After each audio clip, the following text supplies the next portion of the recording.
ఈరోజు మన చందమామ కథల్లో రుజువు అనే కథ విందాం.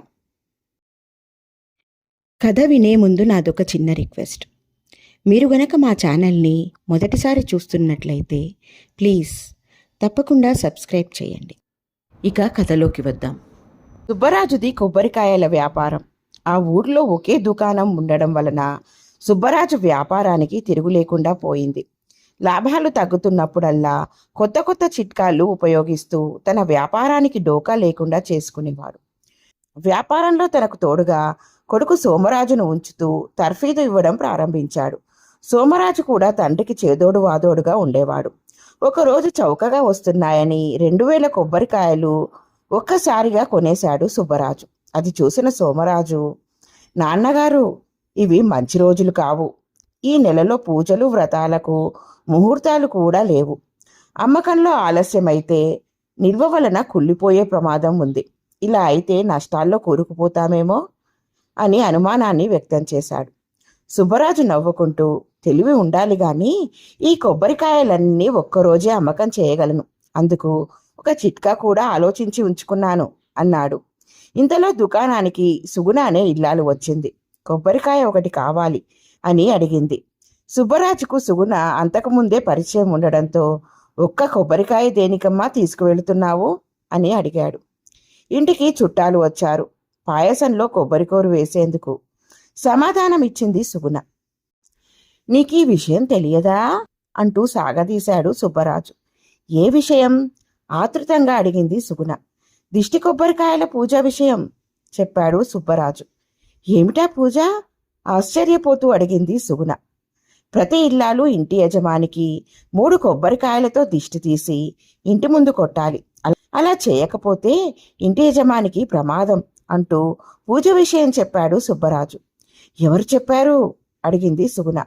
పొరుగురి జ్యోతిష్కుడు చెప్పాడు. వాళ్ళ ఊరు వాళ్ళంతా ఈ పూజ చేసి సుఖంగా ఉన్నారు. ఇంతవరకు నీ చెవిన పడలేదా అడిగాడు సుబ్బరాజు. నాకు తెలియదు అమాయకంగా అంది సుగుణ. గ్రహదోష పరిహారార్థం ఈరోజే ఈ పూజ చెయ్యి. నీ కుటుంబానికి మంచిది. నీకు తెలిసిన వాళ్ళందరికీ ఈ పూజ గురించి చెప్పు. మనం బాగుంటేనే ఊరు బాగుంటుంది అన్నాడు సుబ్బరాజు. దానితో సుగుణకు ఒళ్ళు జలధరించింది. భయంతో 3 కొబ్బరికాయలు అడిగి డబ్బు చెల్లించి వెళ్ళిపోయింది. ఈ పూజ గురించి పొరుగురు జ్యోతిష్కుడు ఎప్పుడు చెప్పాడు నాన్న అడిగాడు సోమరాజు.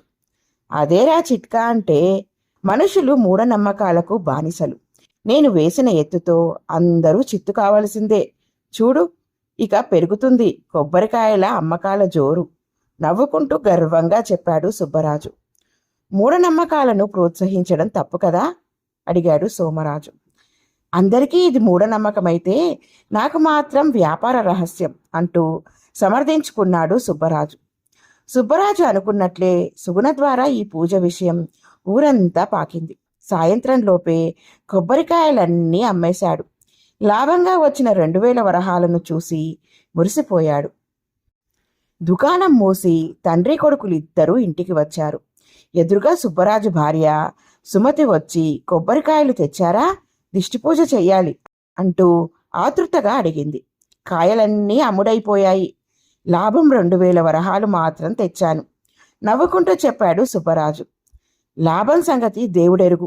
మీరు చల్లగా ఉంటే అదే నాకు 10,000 అంటూ తాయెత్తును సుబ్బరాజు చేతికి కట్టింది సుమతి. ఈ తాయెత్తు ఎక్కడిది అడిగాడు సుబ్బరాజు. మీకు తెలియదా? గ్రహదోష ఫలితంగా ఇంటి యజమానికి ప్రమాదం కలుగుతుందని ఊరంతా చెప్పుకుంటున్నారు. మన అదృష్టం బాగుండి ఒక జ్యోతిష్కుడు ఇంటికి వచ్చాడు. 10,000 వరహాలు ఇచ్చి ఈ తాయెత్తు కొన్నాను. దీనివలన మీకు ఎటువంటి ప్రమాదం ఉండదని చెప్పాడు అంది సుమతి. సుబ్బరాజు కోపంతో ఊగిపోయాడు.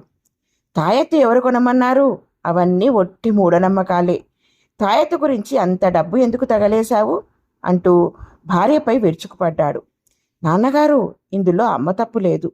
మూఢనమ్మకాలను ఆచరించడం ఎంత తప్పో ప్రోత్సహించడం కూడా అంతే తప్పు. మీరు చిట్కా పేరున లేవదీసిన పుకారు 2000 వరహాలు లాభం తెచ్చిపెట్టింది.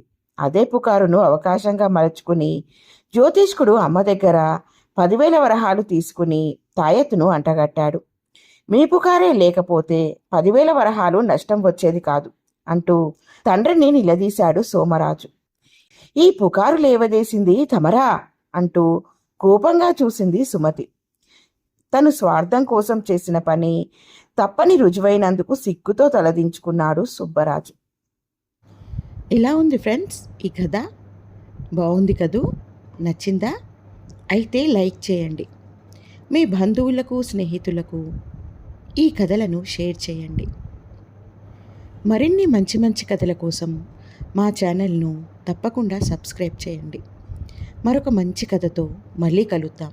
ఉంటాను మరి.